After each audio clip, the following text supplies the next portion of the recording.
Olá, eu sou Iria Salomão, historiador da arte e trabalho também com turismo em Portugal há mais de 5 anos. E hoje a gente vai começar o nosso curso sobre as cidades portuguesas, com um enfoque que é histórico, mas também voltado ao turismo. E, na verdade, o nosso curso propõe uma explicação desses locais para as pessoas que vão trabalhar com turismo em Portugal. É uma forma de auxiliar, a dar informação histórica e também a ensinar um jeito de contar a história de cada uma dessas cidades.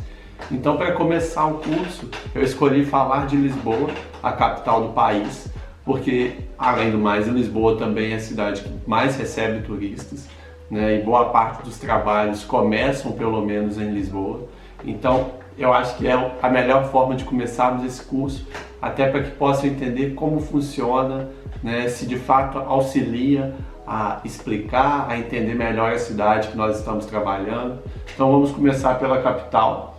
E a minha forma de trabalhar é sempre a partir daquilo que nós estamos vendo, a forma como nós estamos enxergando a cidade, porque também é a forma que o turista vai conhecer a cidade, né? Não adianta muito a gente começar a contar a história de Lisboa, lá da sua origem, e falar, Lisboa tem o seu nome de origem, Olícipo, que está ligado a Ulisses, da Grécia, e começar com uma história muito longa, que os turistas, quando nós passarmos, às vezes já estamos num carro, já passamos 4, 5 ruas, e eles ainda não conseguiram entender como enxergar aquela cidade que eles estão visitando.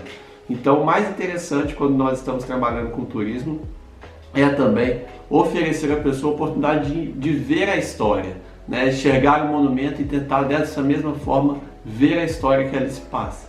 Mas para isso a gente tem que saber também como contar essa história.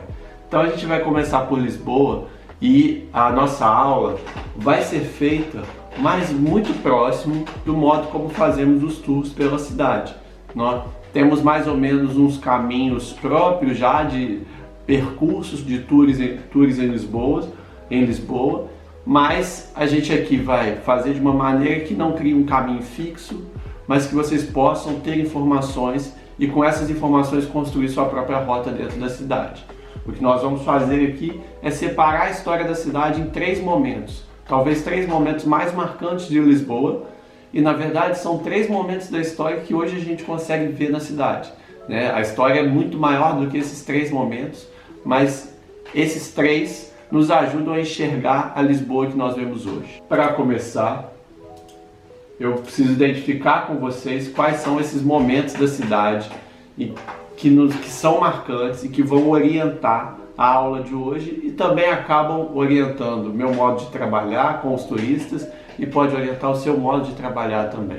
Na verdade, a forma como eu divido a explicação da história da cidade de Lisboa nesse curso é a seguinte: são 3 momentos. O primeiro é o século XII, o segundo momento é o século XVI e o terceiro momento é o século XVIII. Bom, dito assim, não parece muita coisa, né? Não dá para entendermos muita coisa sobre Lisboa falando esses números, esses anos. Mas, na verdade, podemos ainda destrinchar esses 3 momentos e falar de 3 figuras importantes. Falar de Dom Afonso Henriques, primeiro rei de Portugal, Dom Manuel e Marquês de Pombal. Então, agora a aula já começa a ganhar alguma cara, né, sobre a cidade de Lisboa. O que nós estamos fazendo aqui é destacando personagens da história de Portugal. E sempre quando eu vou começar um tour, eu já indico, olha, a partir de agora eu vou falar um nome e esse nome vai ser repetido várias vezes, né? E aí, ao dizer isso, você consegue preparar o turista para ele ficar atento naquela frase, tá? E acompanhar sempre para onde vai aquele nome, o que aquele nome fez, e aos poucos eles vão entendendo quem são esses personagens que ajudaram a criar a cidade de Lisboa, né? Não vale a gente saber quanto tempo tem a cidade, se teve Império Romano, se não teve, se isso não ajudar o turista a enxergar melhor a cidade. Por isso, nós vamos começar por Dom Manuel.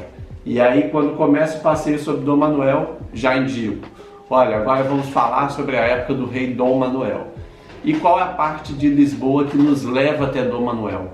Bom, tem algumas partes, mas uma em específico. Então, vamos dizer que o nosso tour aqui hoje, nessa aula, começa em Belém. né? Na verdade, o bairro de Belém, a zona de Belém toda, é uma zona que foi toda ela trabalhada e pensada, boa parte do seu início, do seu pioneirismo, com o rei Dom Manuel. Então, vamos começar por lá. E também dentro de um tour pela cidade, faz sentido começarmos por Belém, por exemplo, porque as pessoas podem tomar o café da manhã, um pequeno almoço na pastelaria de Belém, podem chegar nos monumentos um pouco mais cedo e com isso aproveitar melhor, tirar melhores fotos. Então também podemos dizer que seria um início de tour por Lisboa, começar pelo bairro de Belém. O primeiro monumento que eu quero destacar do bairro de Belém, e até mesmo pelo nosso percurso faz sentido começarmos por lá, é a Torre de Belém, né? Então começamos a visita em Lisboa a partir do monumento mais importante, ou aquele monumento mais conhecido de Lisboa, que é a Torre de Belém, né? Quase que um símbolo da cidade. E aí, ao visitar a Torre de Belém com os turistas, como eu falei, nós podemos começar contando a origem da torre, mas nós podemos também contar a história da torre por aquilo que ela nos mostra, né, da sua construção.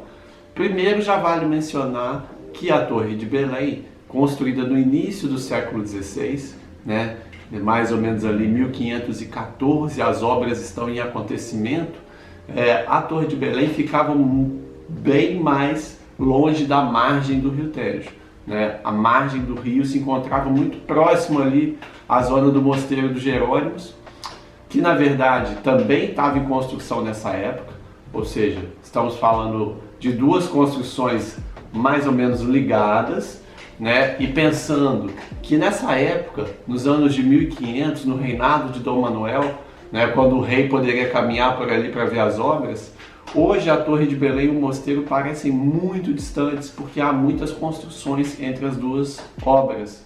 Mas na época, como era bem mais vazio, né, do mosteiro do Jerônimo se avistava, por exemplo, a construção da Torre de Belém. Então elas estão conectadas na época e na proposta do Dom Manuel. E a Torre de Belém é construída como uma função militar, né? Nós estamos na entrada de Lisboa. Lisboa, se entra em Lisboa pelo Rio Tejo, né? O avanço por Lisboa pode ser por dentro, pelo interior, mas normalmente o ataque poderia vir principalmente de piratas por fora de Lisboa, né? Pelo mar adentro e entrava por dentro do Rio Tejo. E a Torre de Belém serviria dessa proteção final da cidade de Lisboa. E eu digo final porque é uma série de fortes. Se nós pensarmos aqui, ó, de Cascais até Lisboa, uma série de fortes que protegiam toda a região de Lisboa, porque era uma região que começava um intenso comércio, né, com as colônias, então muita riqueza chegava na cidade e ela precisava ser protegida. E a Torre de Belém é pensada por Dom Manuel como se fosse essa última obra que deveria proteger. E por ser a última obra, estar perto da cidade, do movimento das pessoas, ela também era uma obra simbólica, né? Então a sua construção não é um forte simplesmente, ela é decorada ao estilo do rei. Na história da arte, dificilmente encontraram um nome para o estilo do Dom Manuel, então chamaram de estilo manuelino, porque se olharmos para a Torre de Belém com maior detalhe, a gente vai ver o seguinte: primeiro, ela não é só uma torre, ela é uma torre, é uma construção, e ao lado é um baluarte, que é essa construção militar plana que fica na parte de baixo da torre. Então, na verdade, ela é composta de dois elementos ali que faz dela algo muito mais complexo do que só uma torre, porque a torre também servia de local de reunião do rei, né? Não é só um forte de proteção, era um local também de reuniões administrativas, de planos militares feitos pelo Dom Manuel. E o estilo da torre é chamado manuelino porque, se vocês repararem nesse slide especificamente que eu tenho aqui, nessa imagem da torre que eu tenho, a gente pode olhar que na divisão dos andares da torre há uma decoração, e essa decoração é típica do Dom Manuel. Vocês vão ver em outros locais, como no Mosteiro dos Jerônimos. Há uma decoração em cordas, como se fosse uma grande homenagem à navegação. O monumento não é decorado por símbolos do poder, não é decorado só por símbolos religiosos, é decorado por cordas de navio. Isso é típico do Dom Manuel. e marca a importância da navegação para esse rei.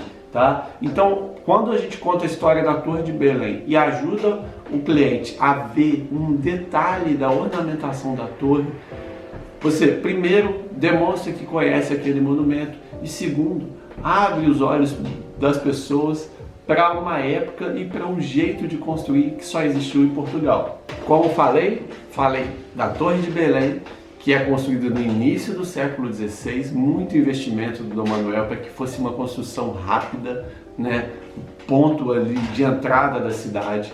E um outro grande monumento, uma grande obra feita também no reinado, começou a ser feita no reinado do Dom Manuel, é o Mosteiro dos Jerônimos.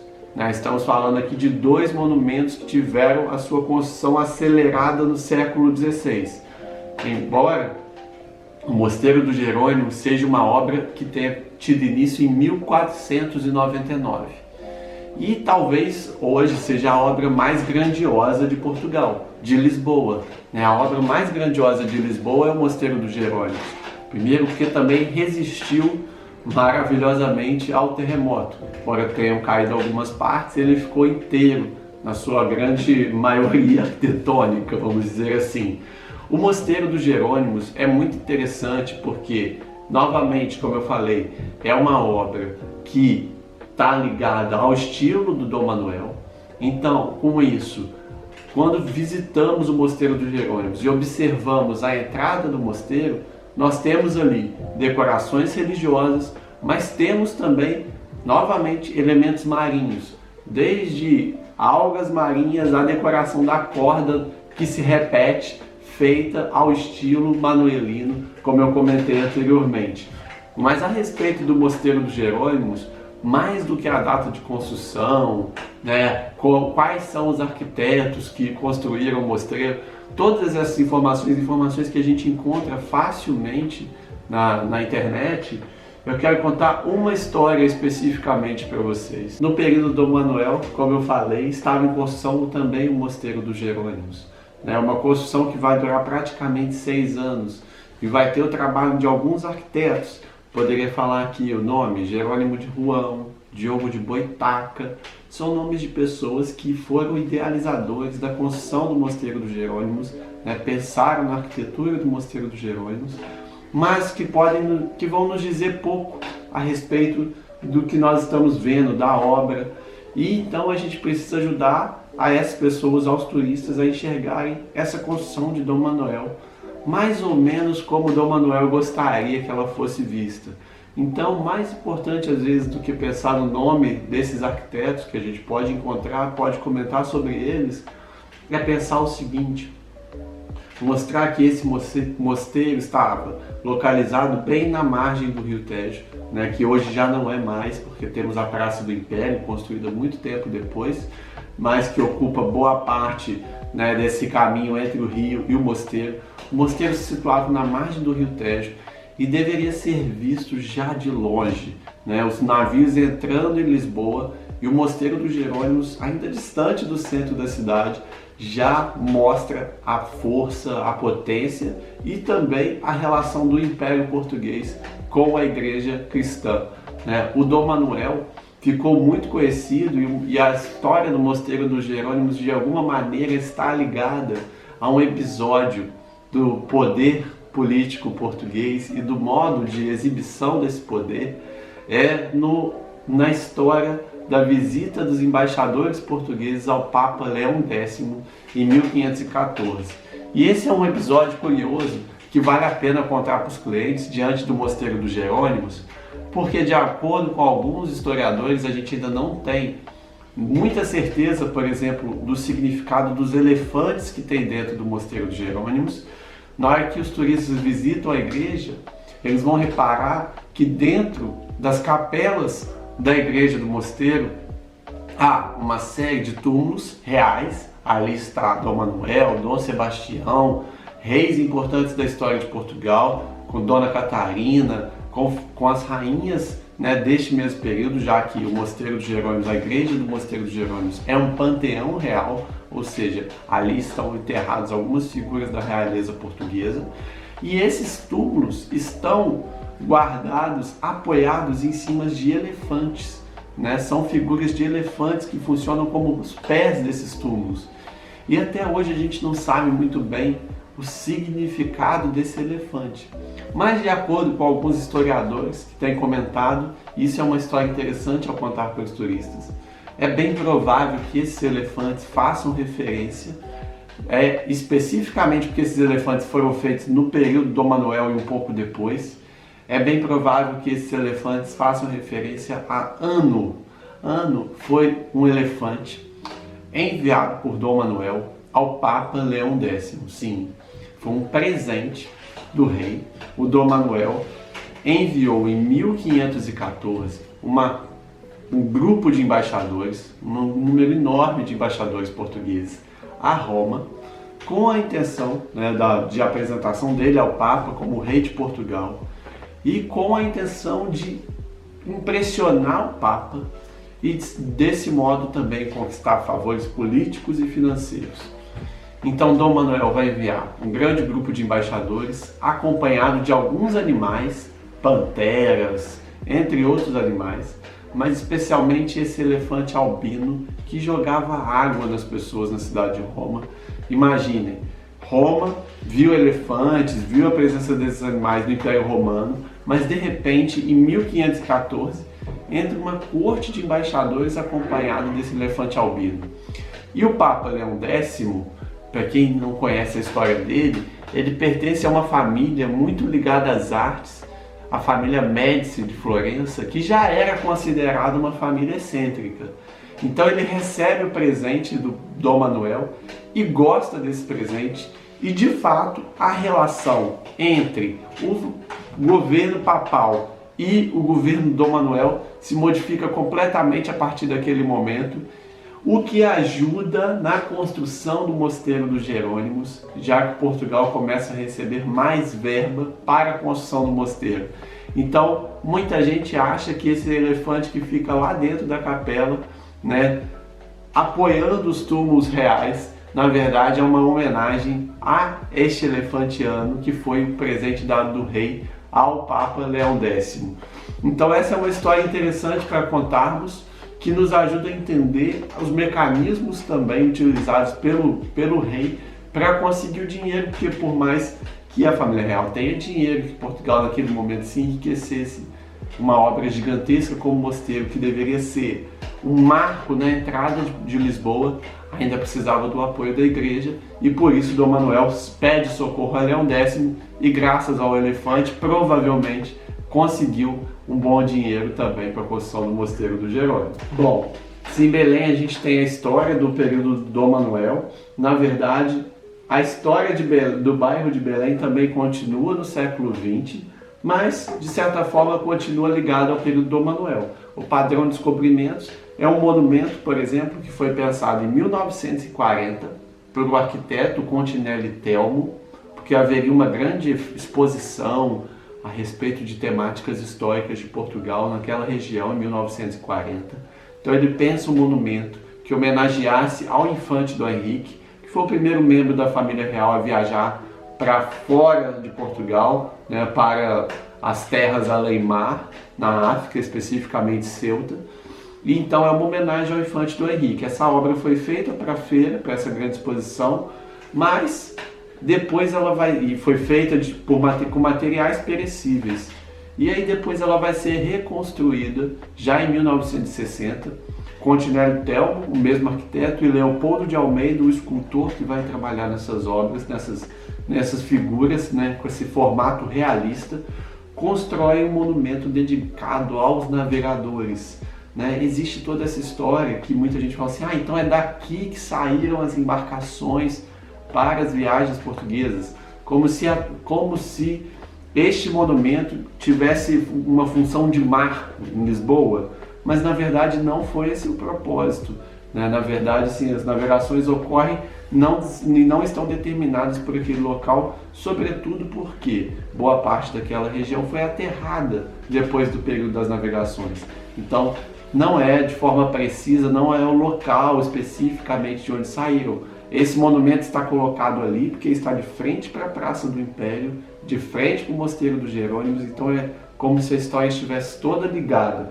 Mas dentro desse monumento há várias figuras importantes colocadas no monumento e homenageadas por este monumento, mas eu quero destacar uma especificamente porque está ligada à história brasileira e por isso também está ligada aos turistas que a gente costuma atender, especialmente os turistas brasileiros, que em muitos casos é a maior parte, dependendo da empresa com que trabalha. Então, na verdade, eu quero falar do Pedro Álvares Cabral, que está aqui neste monumento. Este monumento também reúne figuras como Diogo Cão, um dos grandes navegadores de Portugal, também Luís de Camões, que descreve as viagens de Vasco da Gama, nas suas obras, e com isso ajudaram a que nós tivéssemos uma noção, pelo menos uma imaginação sobre o que aconteceu.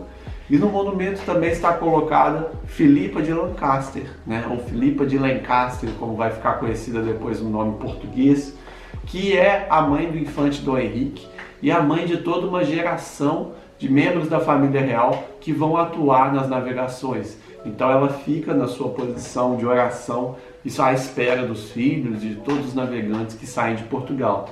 E também nesse grupo temos Fernão de Magalhães, o navegador que deu a volta ao mundo, e Pedro Álvares Cabral, que lidera a expedição para o Brasil, até aquele momento a maior expedição feita pelo governo português.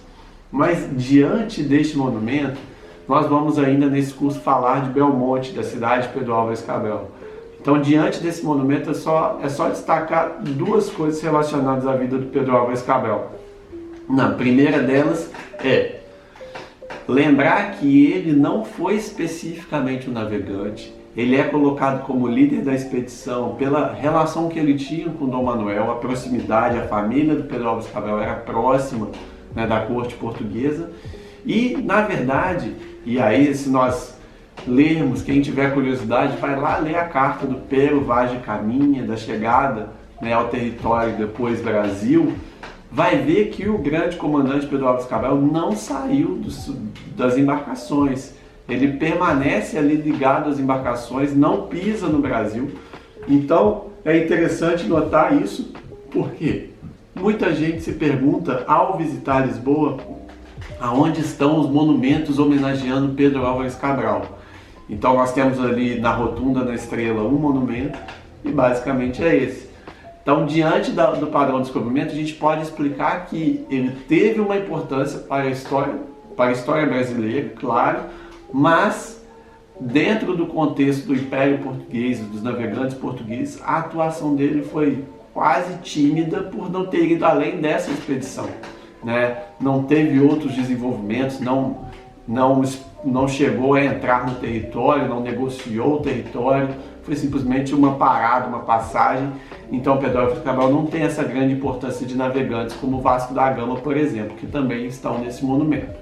Então o padrão de descobrimento ele ajuda a explicar se na Torre de Belém e no Mosteiro dos Jerônimos nós concentramos a história no Dom Manuel. Quando chegamos no padrão de descobrimento, é como se pudéssemos ali conhecer outros personagens desse século XVI que fizeram a história de Portugal, a história do mundo e também a história dessa região da cidade que as pessoas estão conhecendo. E aí a gente precisa mudar de rumo.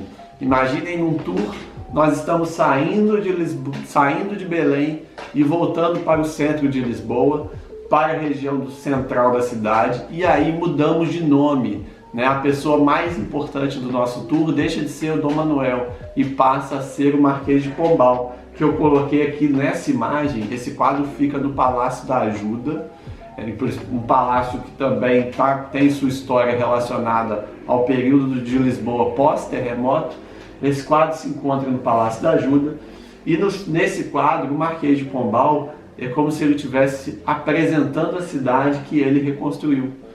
Nós sabemos e comentamos isso nos passeios do grande terremoto de Lisboa, que na verdade já podemos começar explicando dizendo, olha, chama-se grande terremoto de Lisboa, mas não foi precisamente em Lisboa, o tremor, o grande choque, o grande tremor de terra se dá na região de Albufeira, mas Lisboa sente mais o terremoto por ser a grande capital, por estar com maior presença de pessoas e imprensa. Nós estamos no momento 1755, que a imprensa começa a ter uma circulação muito maior na Europa. Então, o que acontecia em Lisboa chegava muito mais rápido nas outras capitais.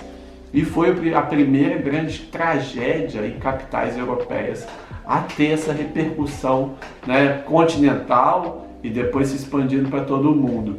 Então, ficou conhecido como terremoto de Lisboa. As informações sobre ele são confusas porque não sabemos exatamente o número de mortos. Na verdade, o Marquês de Pombal, que nesse momento é o grande ministro do rei Dom José, né? Dom José, o rei, não morre por não estar dentro do palácio. O palácio, na época da família real, era o Palácio da Ribeira, o palácio que fica onde hoje é a Praça do Comércio, que foi uma construção também do Dom Manuel, e aí seria mais um lugar do Dom Manuel, mas o Palácio da Ribeira cai completamente durante o terremoto. O Marquês de Pombal assume a grande responsabilidade de reconstruir a cidade e de ordenar novamente uma cidade destruída. Demora-se muito tempo para conseguir recursos para tirar, por exemplo, os entulhos da cidade, né? Imagine a quantidade de casas caídas.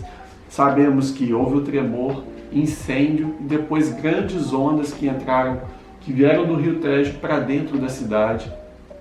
Mas entre o tremor e as ondas, o rio recuou e muita gente achou que era o milagre do Mar Vermelho e tentou atravessar o rio e também foi engolido pela onda. Então foi uma tragédia que fez com que muita gente também desistisse de voltar para a cidade. Imagine, quem sobreviveu, viu aquilo acontecer, não queria retornar para Lisboa, porque não se sabia se aquilo poderia acontecer novamente, né? E o Marquês de Pombal passa a ser a figura responsável pela reconstrução da cidade, como ele mostra nesse quadro, em que ali estão os planos de reconstrução da cidade. Especificamente, o Marquês de Pombal vai reconstruir, né, o que nós chamamos de Baixa de Lisboa e também de Baixa Pombalina, justamente por ser ele o responsável pela reconstrução. É claro, ele vai ter ao lado dele uma figura fortíssima da engenharia, porque o Marquês de Pombal, como administrador, não conseguiria fazer sozinho toda a reconstrução da cidade. Então ele vai ter como seu braço direito um engenheiro militar chamado Eugênio dos Santos, que vai ser uma figura importante, que vai conhecer muito bem de engenharia, mas também de arquitetura. Trabalhou com outro grande arquiteto chamado Carlos Mardel. Então, são figuras importantes. O Carlos Mardel, por exemplo, trabalhou lá no Santuário Bom Jesus do Monte, em Braga, né, que é uma das coisas mais bonitas de Portugal. Então, o Eugênio dos Santos com o Marquês de Pombal vão reconstruir a Baixa, especificamente a Praça do Comércio. Mas mais do que a figura do Eugênio dos Santos, vamos pensar no papel do Marquês de Pombal ao apresentar o centro de Lisboa. E o primeiro lugar que nós devemos mostrar para as pessoas, né, para que elas tenham uma noção de como essa cidade foi reconstruída, porque nós estamos, ao visitar Lisboa, as pessoas têm que ter conhecimento que estão visitando uma cidade que foi reconstruída, né? Muita coisa havia ali antes que desapareceu. Por exemplo, podemos citar, se visitarmos uma cidade como Sevilha, vamos ver jardins internos dos prédios. Lisboa é uma cidade que tinha uma construção muito semelhante à de Sevilha antes do terremoto. E quando acontece o terremoto, aqueles jardins internos que a gente vê nas cidades do sul da Espanha desaparecem da cidade de Lisboa, que existiam nos prédios da cidade de Lisboa. Só que quando se reconstrói a cidade, os prédios também diminuem de tamanho, porque vocês têm que imaginar como foi difícil redividir os terrenos da cidade para reconstruir Lisboa. Era um desafio atrás do outro. E, dentre esses desafios, havia o desafio do que fazer no local onde era o Palácio da Ribeira, né? O Palácio Real, ousadamente poderíamos dizer, foi construído pelo Dom Manuel, bem na margem do Rio Tejo, né? Demonstrando a paixão desse rei nascido em Alcochete pelo Rio Tejo e pelo empenho da navegação do país. Como o palácio cai, o que Marquês de Pombal decide fazer? Primeiro, não construir palácio na beira do rio, porque uma nova tragédia pode vir. E isso pode causar problemas seríssimos né, com o desaparecimento da casa do rei. Mas o que Marquês de Pombal vai fazer? Ele vai transformar aquele grande espaço da cidade numa entrada, quase numa entrada cenográfica, como se a gente estivesse diante de um grande cenário, né? A Praça do Comércio, com os seus arcos, né? Essas arcadas, permite que a gente veja uma cidade grandiosa. A Praça do Comércio dá uma dimensão de Lisboa que depois se modifica. Se a gente pensar nas ruas posteriores, ali, nas ruas que correm até o Rocio, a cidade vai, né, reduzindo de tamanho. Então a Praça do Comércio dá uma grandiosidade para Lisboa que a Baixa, na verdade, não compunha anteriormente. Por quê? As ruas da Baixa de Lisboa, antes do terremoto, eram muito semelhantes à rua da região da Zona da Alfama, por exemplo, né, que são ruas estreitas. Na Zona da Alfama, no bairro da Alfama especificamente, a reconstrução daquela região ficou nas mãos dos moradores daquele bairro. Então eles reconstroem o bairro mais ou menos com a mesma estrutura de ruas que existia antes do terremoto, por isso que as ruas ainda são bem estreitas. Já na Baixa, o Marquês de Pombal reconstrói de uma maneira que a gente poderia chamar iluminista.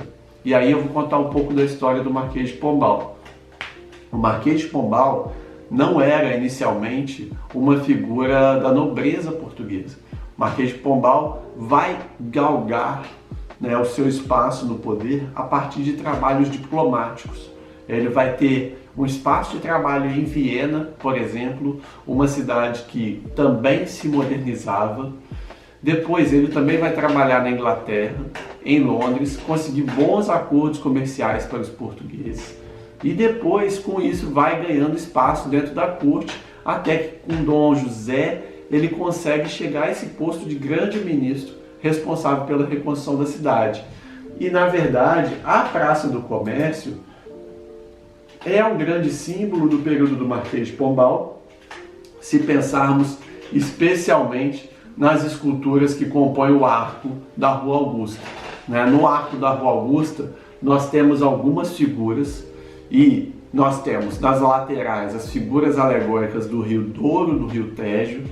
Também no topo do arco da Rua Augusta, outras figuras alegóricas e simbólicas, né, como o Valor, por exemplo. Mas o que mais nos interessa são as 4 figuras que estão compostas na frente do arco, né?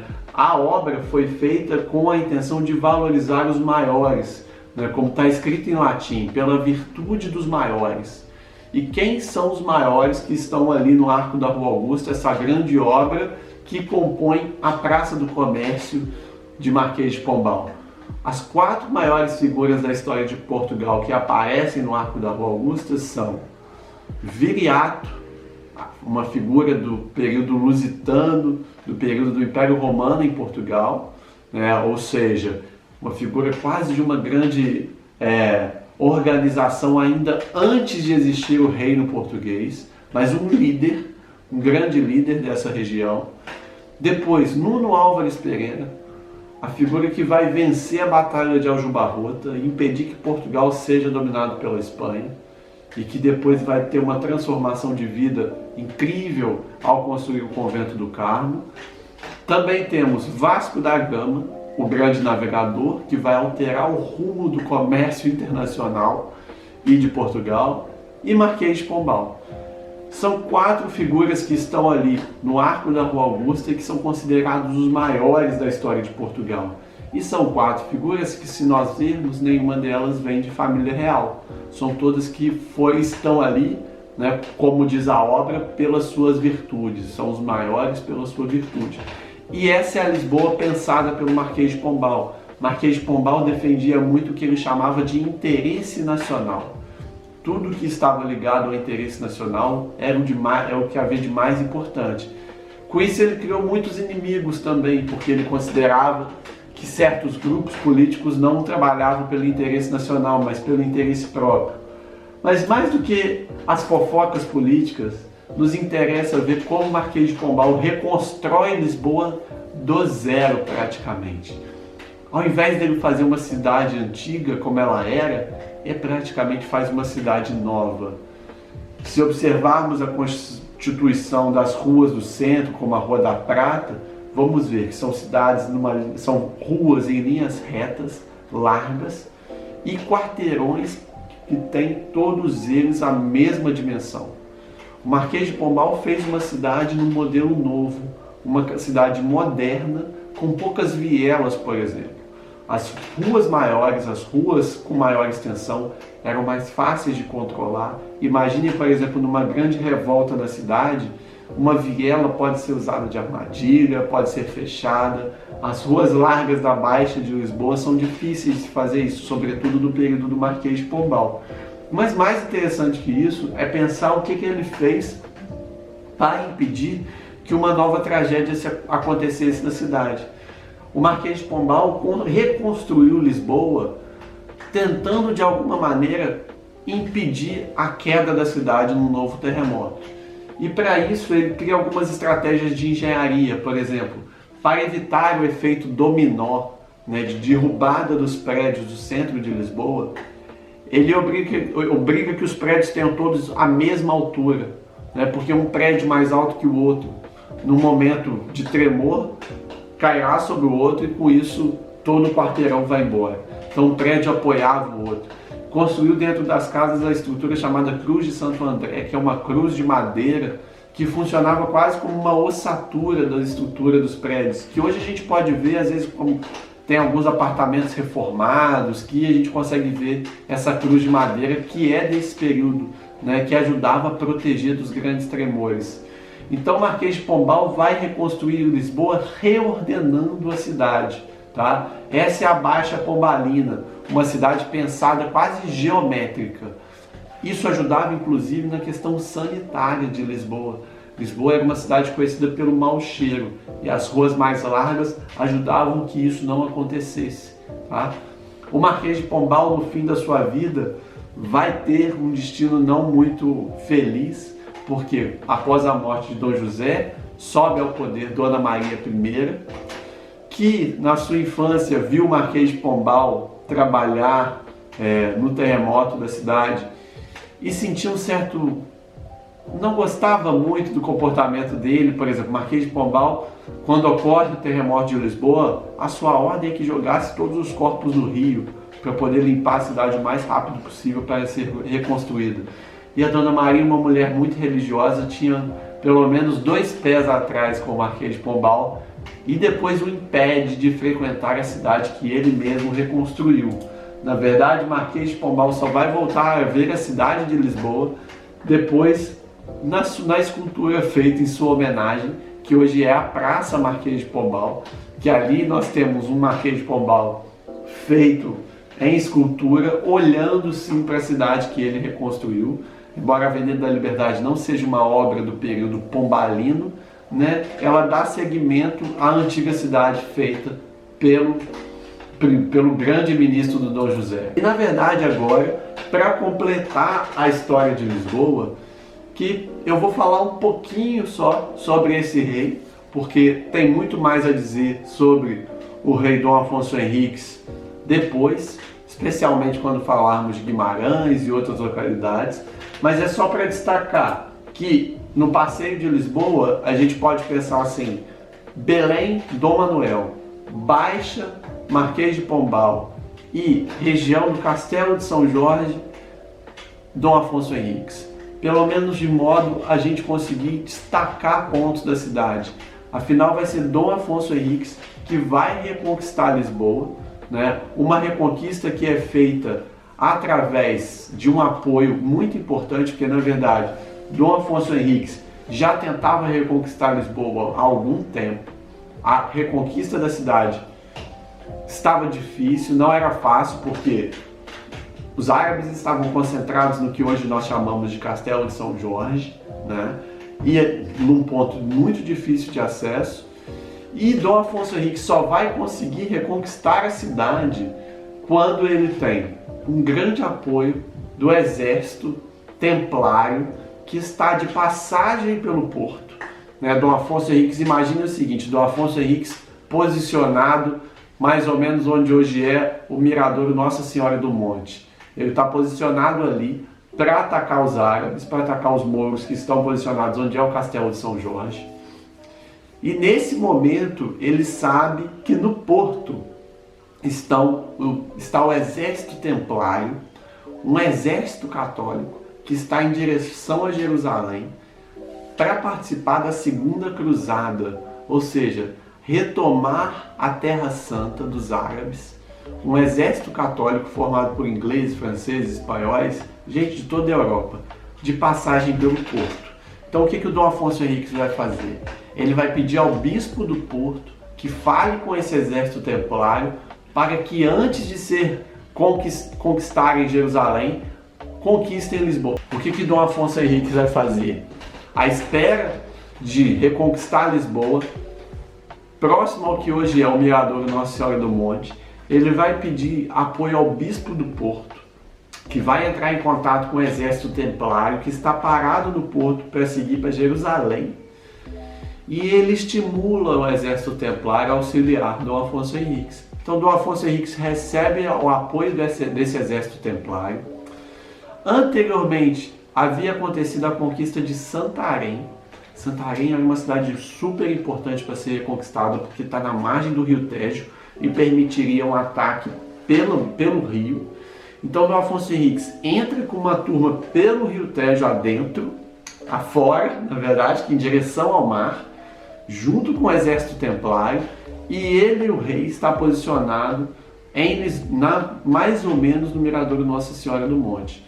E eles conseguem um acesso através da muralha, a muralha do castelo, onde hoje seria mais ou menos a muralha. Então a conquista de Lisboa acontece com Dom Afonso Henriques apoiado por um exército que está a caminho de Jerusalém, que olha, mais ou menos 164 barcos pelo menos chegaram a Lisboa, e aí entraram pela cidade e Dom Afonso Henriques ataca pelo lado ali onde hoje é o Miradouro Nossa Senhora do Monte. Mas isso tudo são histórias que acontecem numa Lisboa que não é a Lisboa que nós vemos hoje, porque mesmo construções que a gente pode considerar da época do Dom Afonso Henriques, como o Castelo de São Jorge, que antes era uma alcáçova árabe, e ganha o nome de Castelo de São Jorge já lá na frente, com Dom João I, o rei que constrói o Mosteiro da Batalha, o rei que vence a Batalha de Aljubarrota. Dom João I é quem dá o título de Castelo de São Jorge, porque São Jorge era o padroeiro dos cruzados.